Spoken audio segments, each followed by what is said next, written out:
So I realized I've never really talked about my hair journey specifically on this platform on YouTube. So if you want to find out more, stay tuned.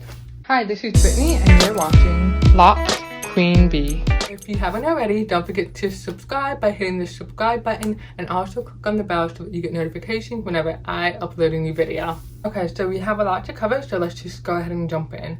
So from the time that I was pretty young, I've always had my hair in braids.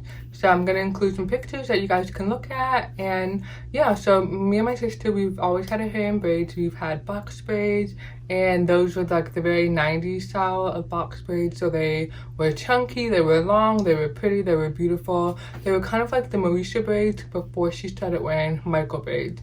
I really liked having my hair braided. It just, at the time, I didn't really know what into taking care of my natural hair. I just knew that it gave me long hair and it was just easy to take care of.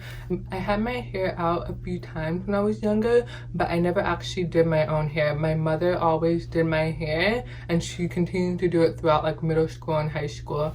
And so if I had my hair out when I was younger, it was because my mom did it. She used whatever product she was using at the time and made it look good, and that's all I knew. Once I got older, I started wearing my hair out a little bit more, and there were times that I would get a relaxer like every 6 weeks actually, and from there I would either leave my hair out for a little bit while longer, and then I would move back into braids. I remember I was in middle school, and so what my sister and I used to do, we would wake up in the morning, we would do our morning routines, we would get dressed, and then we would go downstairs to my mother's bathroom, and that was where she would do our hair. So we usually just wore our hair in a ponytail at that time, and so she would just basically put like edge cream or gel on our hair, smooth it back, put it in a ponytail, and we were ready to go.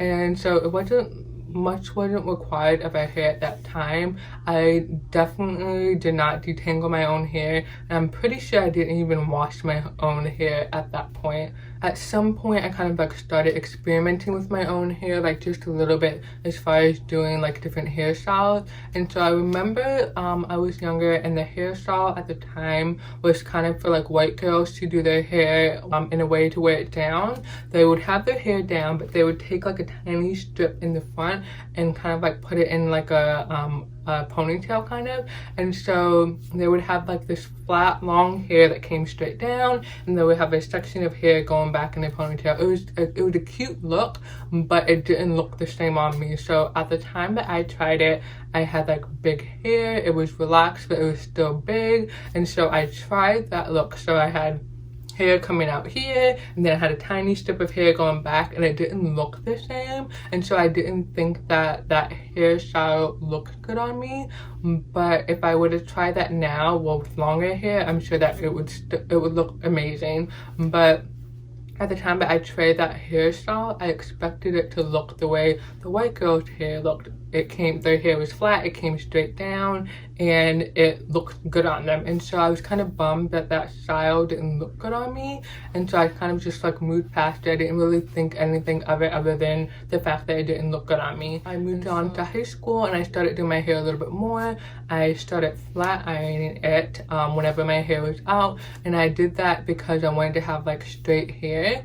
My hair never really grew past my shoulders. My hair actually was a little bit longer than my shoulders, but it never like got any longer than that. My mom always had hair that was mid back, and her hair was kind of on the thinner side, so it looked more like how a white girl's hair would look, whereas my hair was big and poofy. And so I was always flat ironing my hair, and I would wear braids here and there. And I remember one time my sister and I, we must have like not had our braids in, and I think we were saying something to the effect of either we wanted our braids in or she wanted us to take them out and we didn't want to. And she said something to the effect of, oh well, you just want to walk around with long flowing hair that's not yours.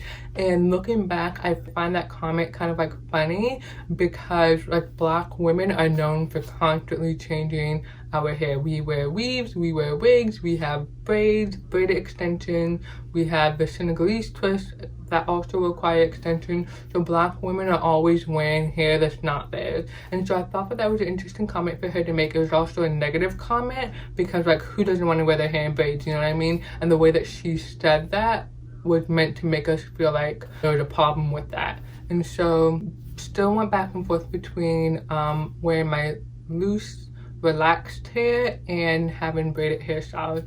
And so once I got to college, I was still wearing my hair in braids, but because I was going to college in a different state, I had to find someone else to do my braids. And that was kind of tricky because the person who was doing my hair in high school, they did a great job. So I actually, in high school, I had two different braiders. So I had one braider who would actually come to my house and she would do my sister's hair and my hair, and she would do it in the same day. So she would do my sister first and then she would do me. And so she would probably start me about like 3 o'clock, 4 in the afternoon, and then go until like about 8 or 9 or 10 or something like that.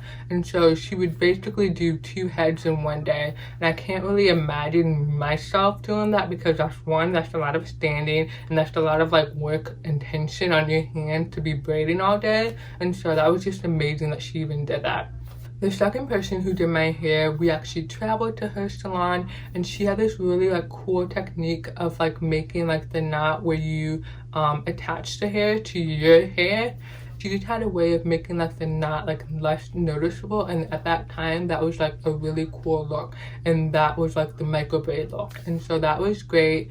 And so when we went to college, we couldn't really find someone who did hair that same way. And then with braiders, you always have to be careful because some people, they don't really understand not to put tension, like too much tension on your hairline, because that's gonna make your hair fall out in those areas, especially if you're just rough or if you don't take the braids down properly. And so that was a big risk of going to a new braider who didn't braid the same way or didn't have the same ability to not braid as tightly in certain areas.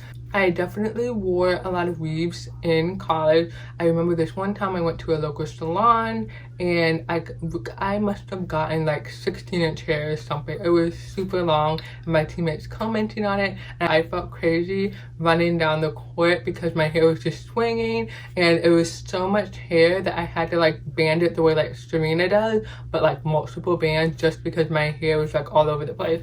That was a cool experience. It was interesting, and it's not something that I would do again. I do want hair that long again, but I would want it to be my own hair, and I would want to gradually grow to that length so that it feels more natural for me instead of just having hair that long one day when I didn't have it the day before. Also, when I was in college, and at one point I was wearing my loose relaxed hair, and for some reason I needed it to be blow dried or flat ironed, and I didn't want to do it, or I couldn't do it, something like that. And there was this salon nearby, and it was like something cuts, but it was a predominantly white salon, and the stylists there were mostly white. There was one stylist there who was black, but the day that I went, she was not there. And so I had to go up to the desk and say, hey, you know, I need my hair blow dried, I need it flat ironed. Do you have somebody who could do my hair? And so this white stylist, female stylist, she volunteered to do my hair, and I wasn't sure if she had done black hair before, but I also wasn't like comfortable with saying like, hey, no, this is how you do it, or this is what you need to do instead of whatever you're doing. And so she washed my hair, and I don't know that she washed it properly. She did have some trouble with detangling my hair because she tried to detangle and blow dry my hair at the same time. So like how you would do it with a white girl, she tried to do that, and that didn't work. And I'm not sure what she did after that, but she eventually got it right. So when I left the salon, my hair basically was poofed out. She just blow dried it, and it was poofed out, and I just walked out the salon like that, and I was fine with it. But it was an interesting experience because I don't know if she had done hair before. I don't know how she felt about doing my hair. I don't know what she felt afterwards. Did she think that she did a good job? Did she go out and do more research and say like, hey, how do I learn how to do black hair so that the next time I have a client who comes in and needs somebody to do their hair, I can do it? And so I don't know what she took away from that experience, but I definitely took a lot from that experience because Black women have to learn how to do white women's hair, but white women don't necessarily have to learn how to do Black women's hair. So when you have white mothers who have Black kids, either some of them learn how to do it, or like they don't know how to do it, and so somebody else has to do it. So then I got to grad school, and in grad school, I don't think I really wore my hair in braids at all. I do have a horror story. So I was in Greenville, North Carolina. I went to this hair store, hair salon combination. and it was African women who were doing my hair, and it was Senegalese twist. And I had never got Senegalese twist before, but I wanted to try it because it would be faster than braids. And so the person who was doing my hair, first of all, she was talking way too much while she was doing my hair.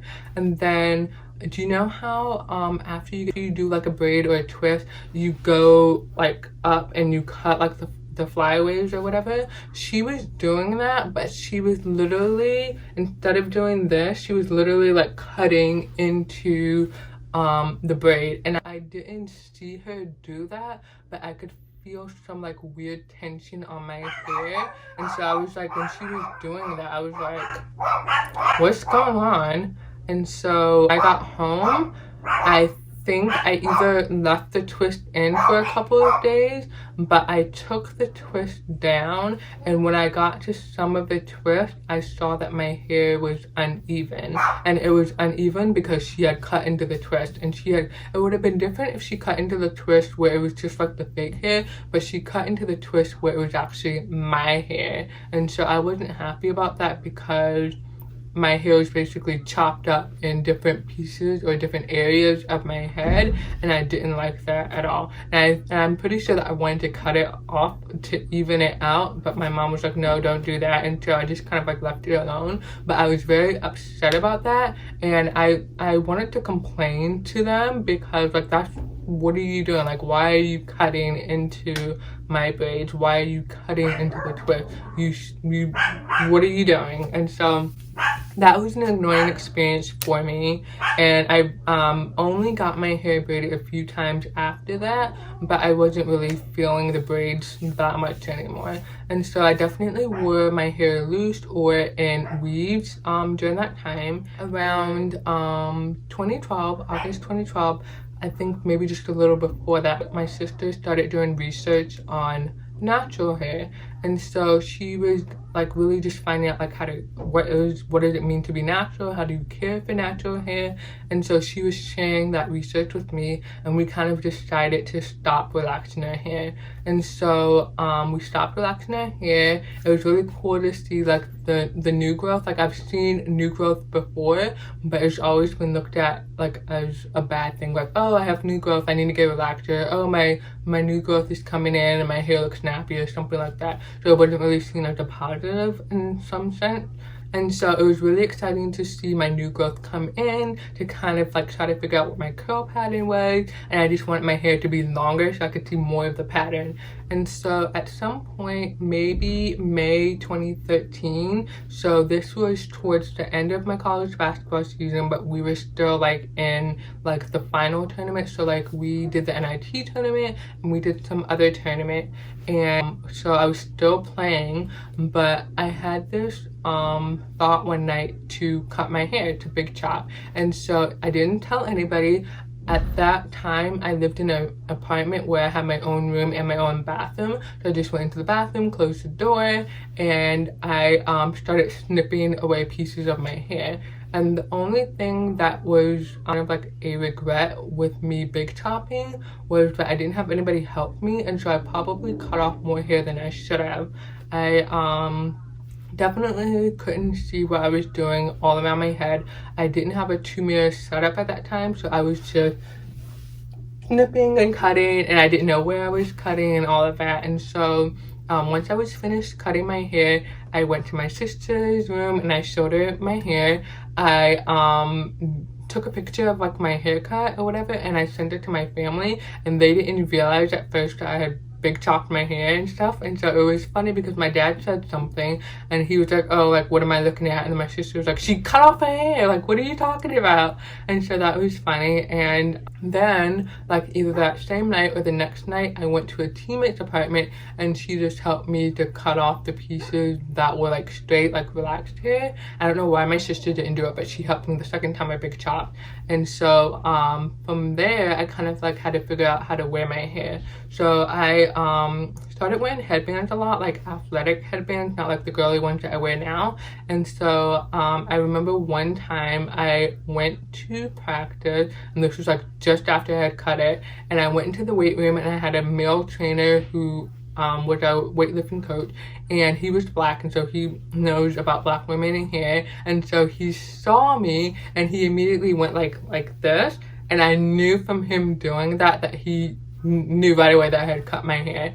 And so that was funny. And then I remember one time I was sitting in my locker room and my teammates came in, so they're seeing me at this angle, kind of like at this angle, and so a lot of them just assumed that I had my hair in like a ponytail, like a tight ponytail or something like that. But when I turned around, that was when they realized, like, oh my god, you cut your hair, and then so on. And it was definitely a little bit tricky with me cutting my hair while playing basketball, because I didn't want people to have like negative assumptions about me, like, why did she cut her hair? Is she like going through like an identity crisis? Is she coming out? Is she like, what's going on? What is she doing? And so basically what I was doing was I was just going on a natural hair journey. I didn't want to experiment with my natural hair. I didn't want to have relaxed hair anymore, and I just wanted to grow out my own hair.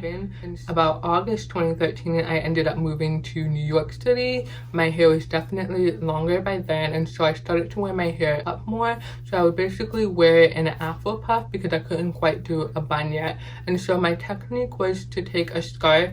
I would put the scarf around, I would tie it, and then I would basically slide it up the back and then tighten it in the front as I was sliding in the back so that I could make like a puff. And so I wore my hair like that for a while. I put products on it, my hair for sure, before sliding the hair tie up, the scarf up, because if I didn't have product in it, that probably would have hurt. So if you do try that method, you want to make sure that you have product in your hair or that your hair is at least damp.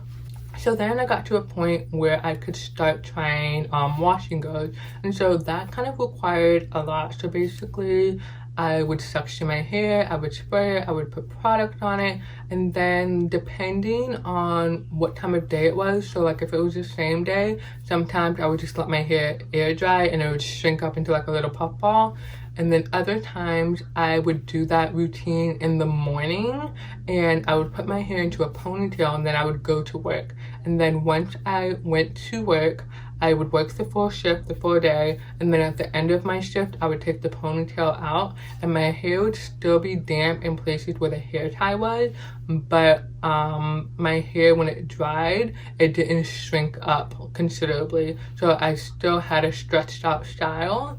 And at first I liked the style because it gave me big hair, gave me curls and things like that, but I did not like the look after a while. Like I looked like a mixed child who didn't know how to do her hair, if that makes sense. And so I didn't like that look. And then from there I kind of got tired of doing wash and goes, and I started to twist my hair.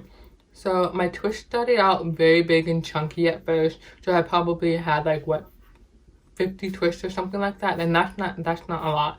Maybe I had like 20 twists or something like that. So they were big and chunky, and then gradually I started doing my twists smaller. I was definitely on YouTube at that time, and I was looking at other people for inspiration, and I saw I think Napsure like 85 and maybe Alicia James, and they were doing like the mini twist, like the super small twist. And so I saw that look and I really liked it, and so that's what I started doing. I started doing mini twist, and that was amazing. So the only thing with twists was that I never really figured out like how to wash my hair in twist. So basically what I would do is I would go into the shower and I would wash my hair out. And so once I was done washing, my roots would basically be married, or they would be like meshed together and really messy looking. And so that didn't preserve my style for a really long time. So basically every 2 weeks or so, I was putting in twists, I was washing them, and then I was taking them down and putting them back in. So my twist didn't last very long. And so I probably did that for about 6 months to a year, but I didn't like that routine of having to constantly put in twists and take them down. And so that is when I really started doing research into having locks. So the thing with locks for me, I have always been kind of like obsessed with locks. I did have a teammate who most of her family was locked. They had locked hair, but they had traditional locks, so they're a little bit thicker than what I would prefer.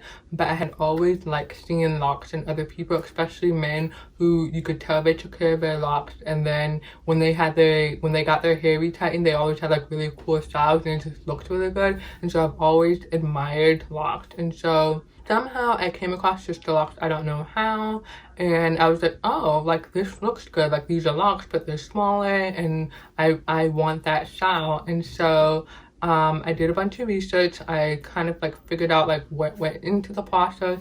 I knew that I needed a Sisterlocks consultant, so I probably talked to about 5 consultants in total, but I only ended up seeing I think 3 consultants.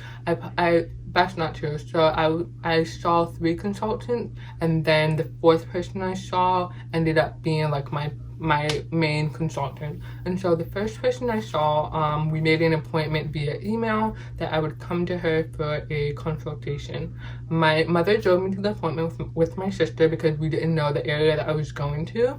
And so I go to the woman's house. She had given me her address at that point and like the apartment number, so I knew where to go. And so I was like ringing her bell, and for some reason like she didn't come out right away, and so I kept ringing it. And then where her apartment was and the front door of her building, I could see her on the steps like looking out at the door to see like who's ringing the buzzer.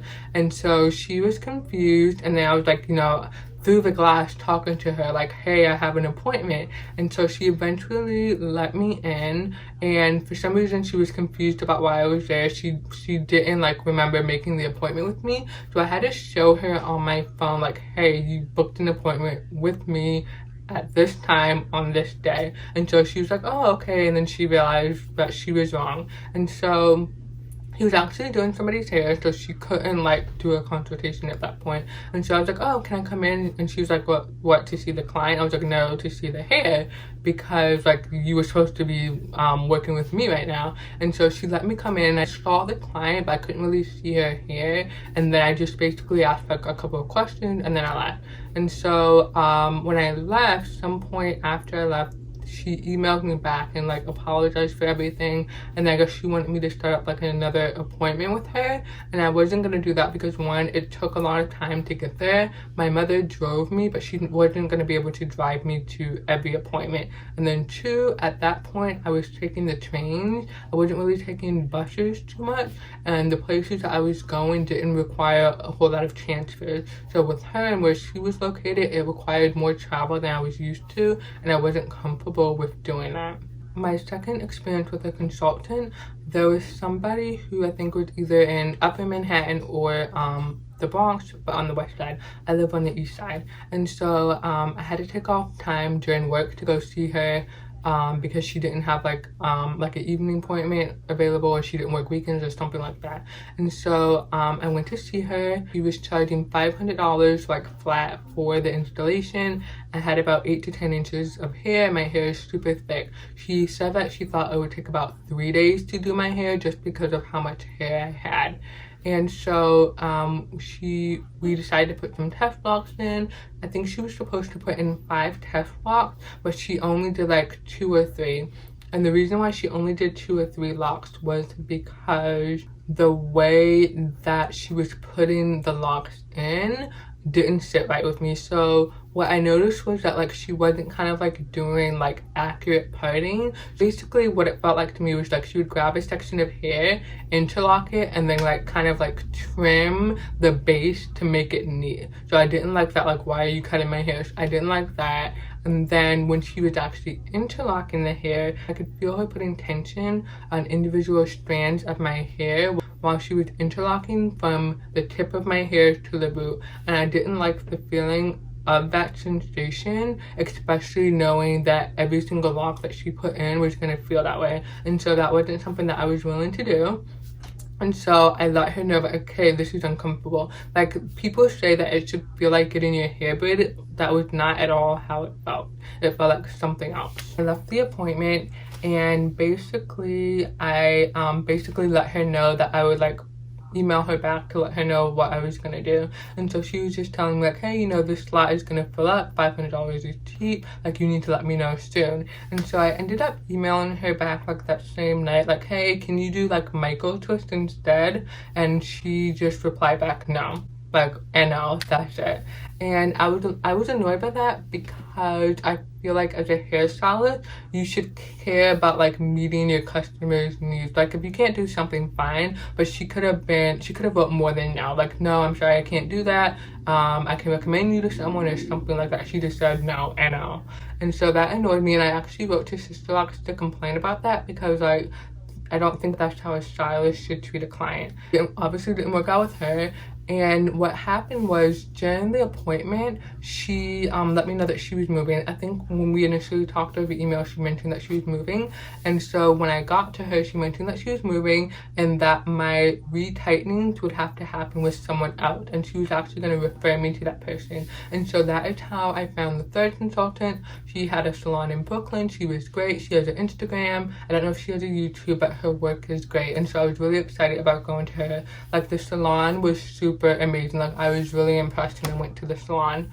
And so we had some sort of miscommunication where I was very picky about what I wanted. I didn't want like a small number of locks because I didn't want to be overwhelmed by the number of locks that I had to retighten. And the reason why is because I was planning to do my own retightenings for a while.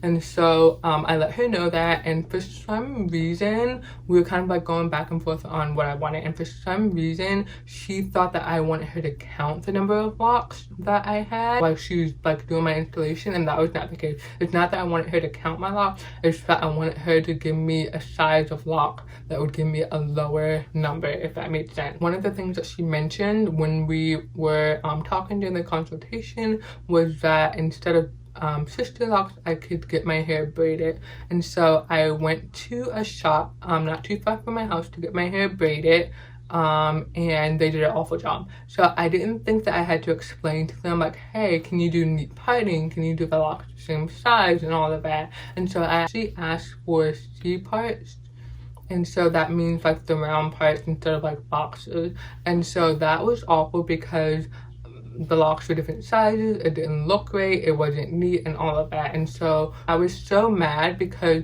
my mom came to see me while I was getting my hair braided and she didn't say anything. She could have said like, hey, this looks jacked up, her hair, these are not gonna look good. She's like, oh, it looks good, and then walked out. And so when I got home and saw like how it actually looked, I was pissed off because this was not how I wanted my locks to look. And so I took it out that same day, and it probably took about 4 or 5 hours because it wasn't that many locks. And so I took it out, and then I decided to do it myself. So the first set I did probably had like about 200 locks. So I took that down. The second set had about like 300. So with both sets, I was like, okay, this could be smaller. So I had about 300. I took that down. I was like, okay, you need to go a little bit smaller. And so the next set I did had about 420 locks. And so that was my set that I kept, that I had for 2 years. And what happened with that set was that after I finished braiding everything, I didn't braiding band correctly. So I did braiding band to get into the shower, but immediately after I was done washing my hair, I took the bands out. And so my hair at the end, it unraveled considerably, and I saw that happening, but I didn't realize that that wasn't supposed to happen. And so I didn't do anything to fix it. And so throughout those 2 years, I would play around with my ends that were bunched up or they were getting fat. I would take them down, re-braid them, and then braiding band, and then I would stop braiding and banding, and so it was kind of like a mess.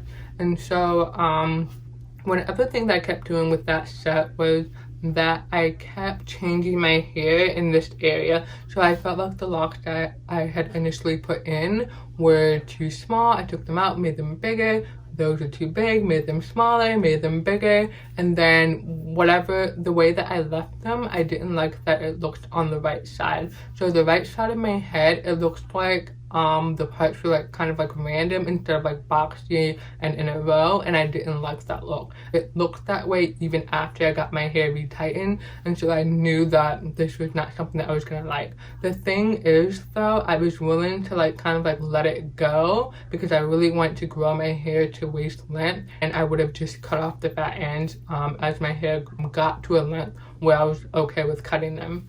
I had a lot going on in 2019, 2020, and so in December 2020, I decided to cut my hair.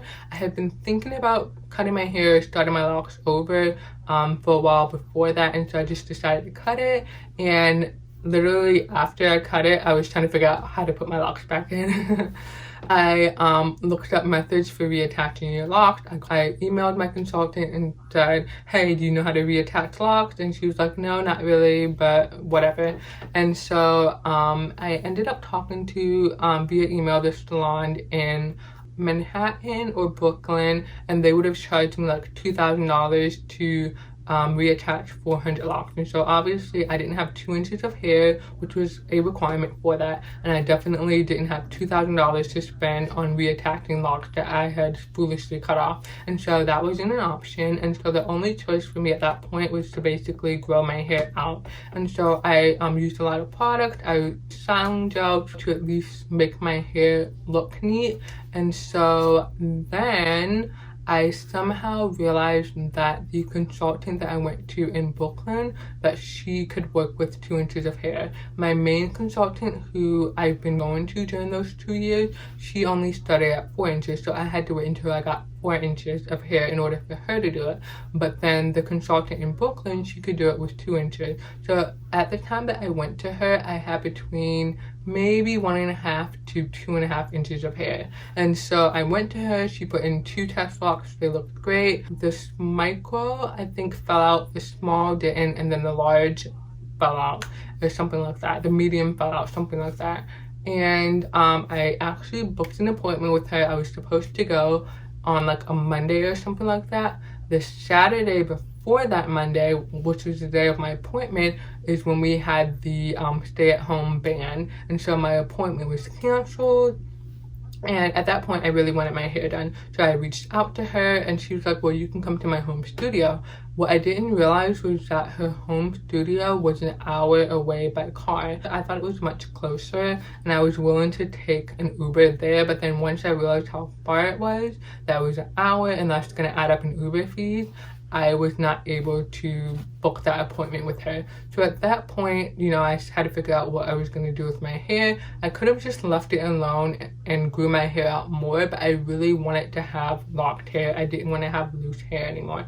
And so what I did from that point was basically decide to braid my own hair again, like I did with my first set. And I probably attempted to do a new set like 10 different times. So I would do a section, take it down, I would get halfway through, take it down, or I would do a full set and then take it down, because I wasn't really sure what I wanted in terms of sizing. So I had thought that I wanted a smaller set of locks, so I wanted more locks because I wanted more volume and all of that, and I wanted my locks to be more uniform. And so I had a smaller set, I didn't like it, I went to a bigger set, didn't like it, took it down, and then eventually put in the smaller set where I had about 530 locks. I had that in, I took that down, I put in this set that I have now, which is bigger. So my ultimate goal for my locks is to be able to do my own retightening. The thing is, I want my retightening to only take less than 5 hours. So I don't want to spend 12 to 15 hours retightening my hair. So what that means is I need a bigger set of locks. So I don't know if down the line I would combine my locks or would I cut off my locks and start over. What I do know is that my locks would need to be bigger, so I'm probably talking about between the 200 and 300 range, maybe even 350. That is my ultimate goal, to have bigger locks that really give me the hair freedom that I want. I'm not having to go to a salon or someone's house every 6 weeks to get my hair retightened. I can go every 8 weeks, I can go every 10 weeks or something like that. That would be awesome, to go every 10 weeks to get my hair done and have it not take a lot of time at all. And so my goal length is waist length, and my goal in terms of retightening time is to be able to do my hair on my own in 5 hours or less.